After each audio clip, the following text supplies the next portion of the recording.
You got that off now? Yes, yes. He thought he had it off last time. Yeah. Nothing like levity, Bob. Somebody asked me at your last game, said, what do you have, about 3,000 people asked you? I said, today. Good thing you won that game. Yeah, I might have been still picking pieces out of mine. Obviously, when you go on the road, and you're getting ready for league play, you want to continue to progress from the last game that you played, and we certainly do. Western Kentucky, with the exception of one time, always plays us tough. They played us tough at home last year. They beat us once at home. So we know it's going to be a great basketball game, and we're looking forward to progressing from the last game of it that we played against FIU. Did you feel like you made some improvement against FIU? I think we did. I think we did a lot of good things against them, especially in the second half. I thought they played really well in the first half.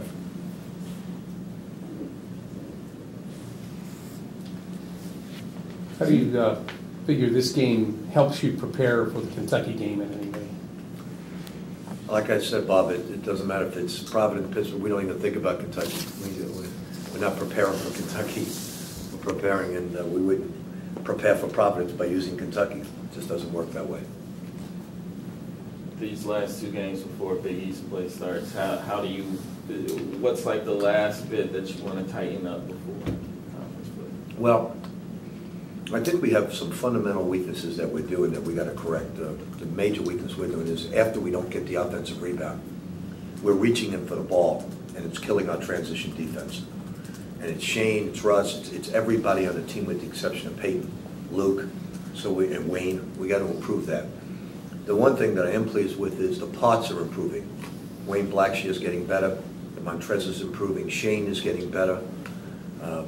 So all those things, they're all catching up to Peyton and Russ in the backcourt, and that's a positive thing for us. Where are you seeing out of Blackshear? Where's his improvement coming from? I think all phases. I think he's just over the mental part of the injury, and now is getting in there and banging people. And he was a very physical player. That's what made him an effective player at the high school level. He was very physical. So I think that you can understand one shoulder being psychologically bothered by, but when you have two shoulders, it takes some time to get over it, and I think he is getting over it. You always said you were going to be patient. Then did that ever get to be a tough thing for you? Or? No, because what I try to do is envision myself as an athlete having two surgeries. You know, I've had many knee surgeries, and I know what it's like psychologically. You know, like Mike Mara right now doesn't want to go to Bellarmine and play 2 years because he's afraid of doing it a third time. So he got Wayne Blackshear with double shoulder surgery, and you know, the first thing that he's thinking of is, could I do it again? So, but he's over the hump now with that. Do you see it in aggressiveness? I mean, is yeah, it more he's being aggressive? much more aggressive. You know, Wayne was a terrific rebounder in high school and a great post presence, and he didn't want to hit people at all, and now he does. You mentioned the reaching after you don't get the offensive rebound. That sounds kind of like a quibble. Is it a real concern, or do you have any real concern? No, it is a big concern in terms of like you're playing against a team that's great in transition. Mm-hmm. That kills the break. But it is a small fundamental. And I could equate it to blocking out on the foul line, or jumping to the ball on the weak side. They're small fundamentals, but it really hurts our transition defense. And it's a bad habit that our players have gotten into. And in the grand scheme of the whole game of basketball, it is a small thing, but it means a lot. Well, I guess my question is, do you have any serious concerns about this team? The only concern I have is getting Gorgui back. But all in all, it's allowed us to develop Montrezl Harrell and Zach Price. You know, we've been able to play Montrezl at the 5 spot. I think if Gorgui was here, we wouldn't have done that, and that's a really positive thing for us because he has struggled. We tried early enough because we want to play Shane and him together.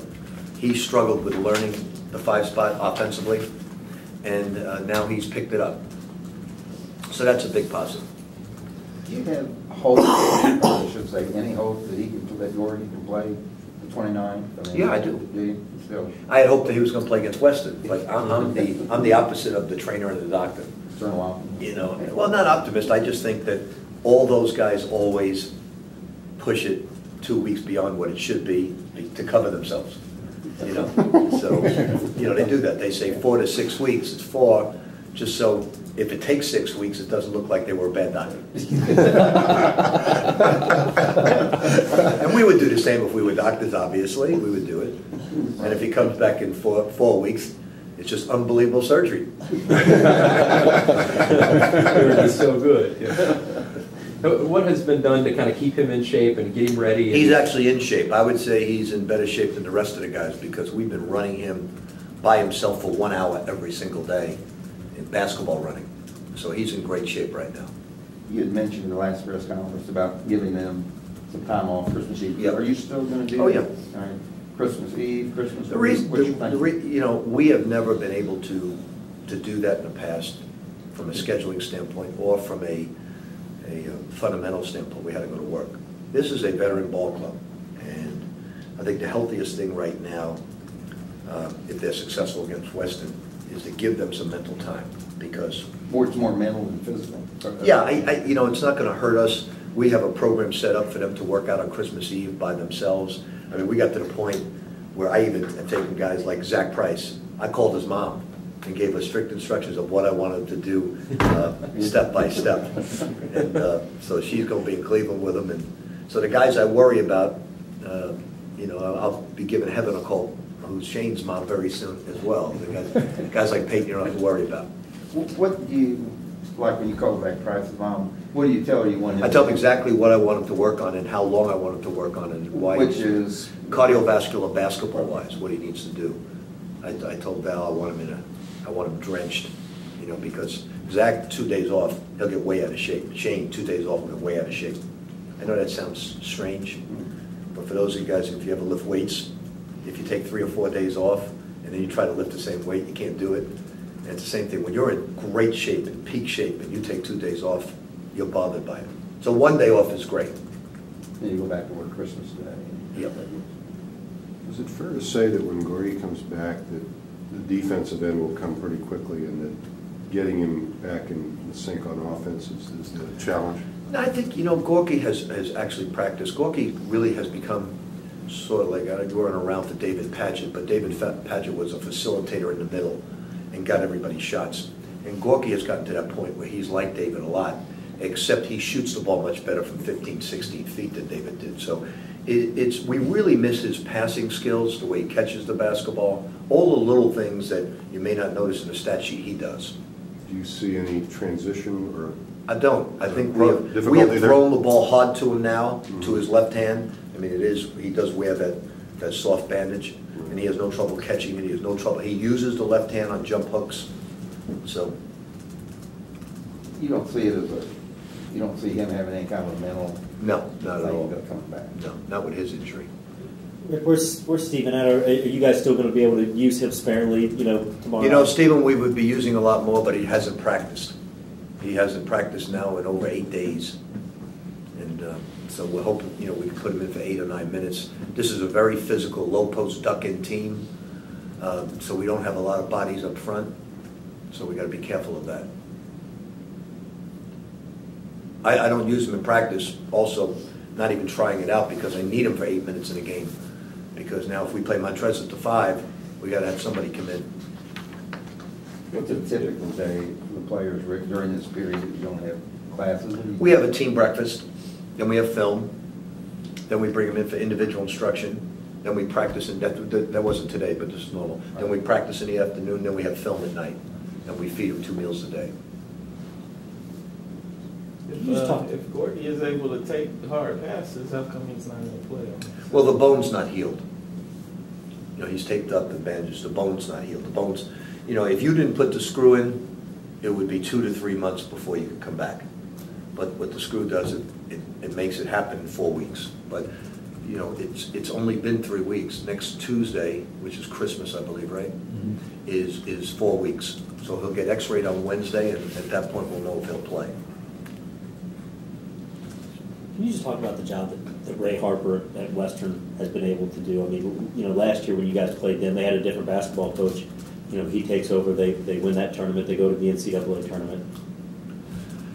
Ray is a proven coach. He's won a championship at a given level. I really think that was a perfect hire for Western Kentucky, because more than the fact that he's an outstanding basketball coach, what he has done with the community and the ex-players. He has ex-players run the team out.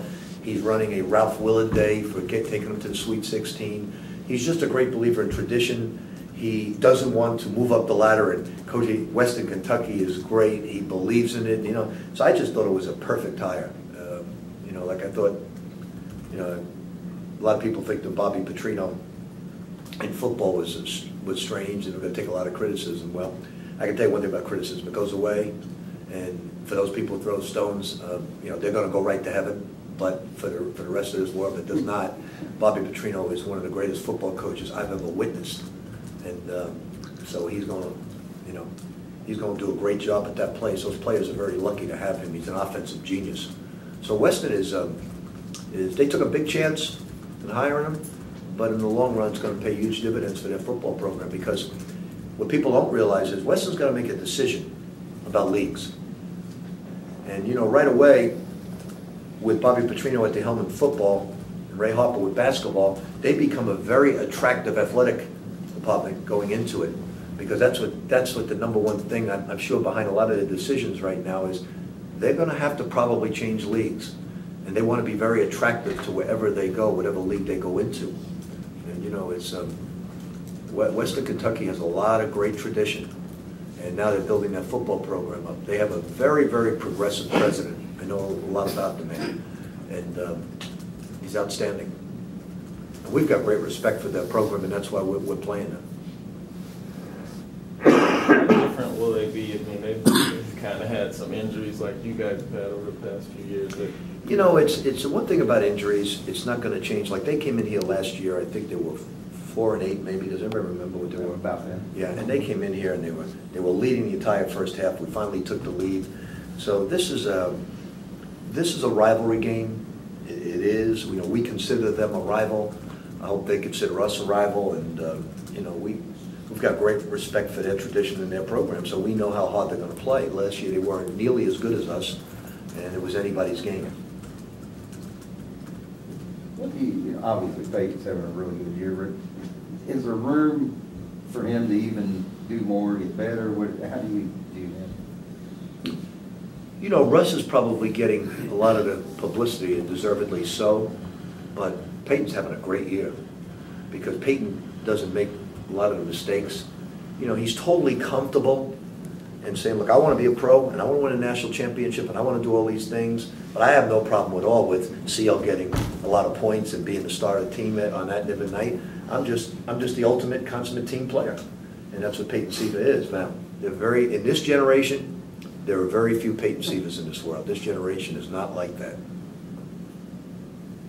What did you make of Jim Boeheim's comments about gun control? I didn't hear him.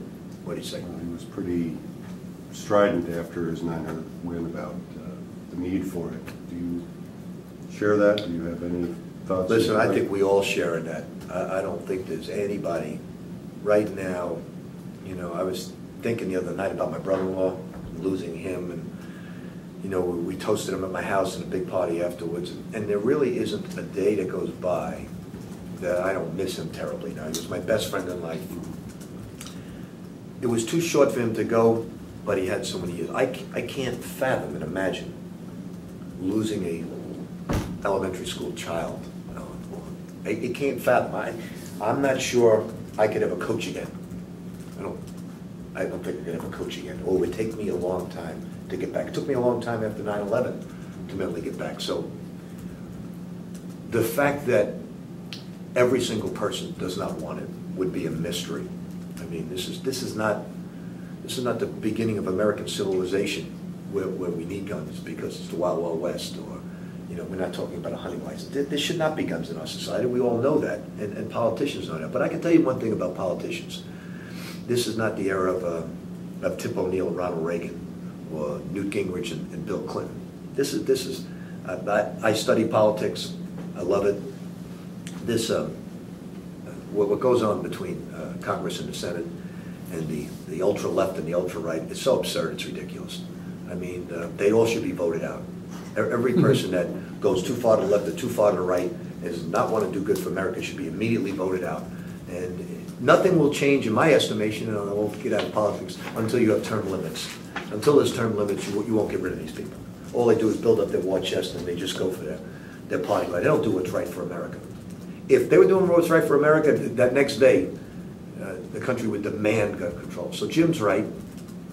We don't need that in our society. But more important than that, you know, I don't know how anybody lives it. I don't know how anybody could ever close their eyes in those families for the next. So, you know, the only good, there can be no good that comes out of that except immediate gun control. There could be no good because all of us who are not even related to those children shed a tear all the time thinking about it. So I guess you didn't hear the NRA press conference today. I did not. Oh, I don't care about those people. Those people have their own agenda. It's not about, they'll give you excuses how this is just an insane person and that's not the way it is. Guns, we don't need guns in our society. You know, Bob Costas took a lot of heat of what he said. Well, what was he caring about? People not getting killed and that, but they don't care. Nobody's going to take away your hunting license. I mean, we don't need it. This is not, you know, Wyatt Earp going down the street that you need to have a challenge. I mean, I don't have any respect for people with their own agendas and not our country's agenda. Another subject, when can we expect to hear from Shane? There's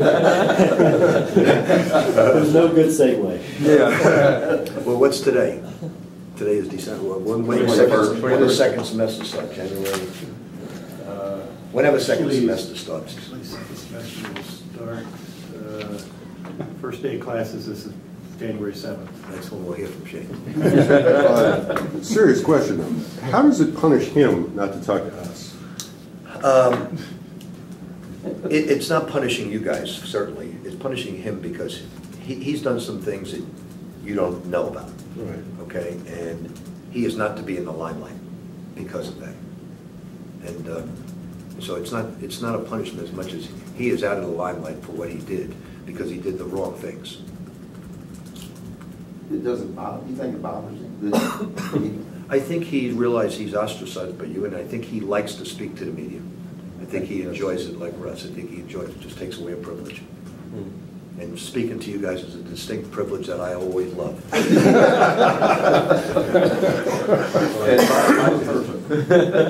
Anything else? Thank you. Great ending note.